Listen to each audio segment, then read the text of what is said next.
महाराष्ट्र शासनाच्या अंतर्गत नगर विकास विभागामार्फत स्वच्छ महाराष्ट्र अभियान नागरिक 2.0 अभियान राबवण्यात येत आहे।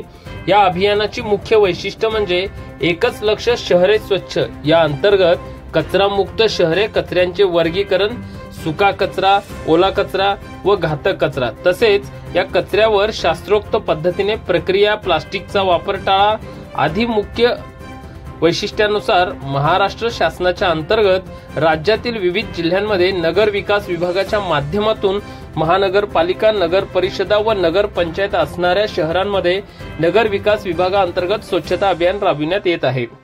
नगर विकास विभाग अंतर्गत राबविण्यात येत असलेल्या स्वच्छता अभियान जनजागृती कार्यक्रमाचा उपक्रम मुरुम नगर परिषदेच्या माध्यमातून मुरुम शहरातील छत्रपती शिवाजी महाराज चौक परिसर, ग्रामीण रुग्णालय परिसर, अण्णाभाऊ साठे चौक परिसर यासह शहरातील विविध भागात पथनाट्य समूहाच्या वतीने स्वच्छते संबंधित पथनाट्याचे सादरीकरण करून शहरवासियांनी कशा पद्धतीने स्वच्छता राखली पाहिजे याचे प्रात्यक्षिक दाखवण्यात आले।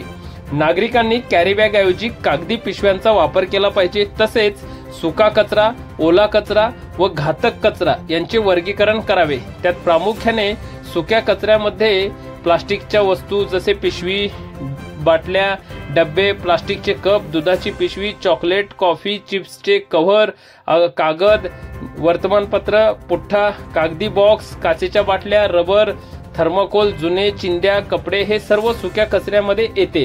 तर ओल्या कचऱ्यामध्ये स्वयंपाकघरातील सर्वच प्रकारचा कचरा, प्रामुख्याने भाजी व फळांची साल्या, अंड्यांची टरफले, उष्टे, उरलेले व नासलेले अन्न, चहा, कॉफी, मांसाहारी खाद्यपदार्थ, नारळाची शेंड्या, हार, फुले, पालापाचोळा, सुकलेली पाने हे ओल्या कचऱ्यामध्ये येतं।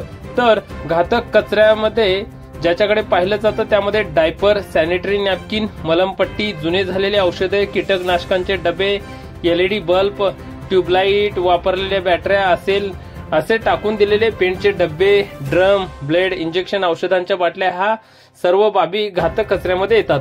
हे सर्वच कचरा एकत्र जर झाला तर मोठमोठे दुष्परिणाम व वेगवेगळ्या प्रकारचे आजार होऊन मोठ्या प्रमाणात दुर्गंधी देखील निर्माण होते।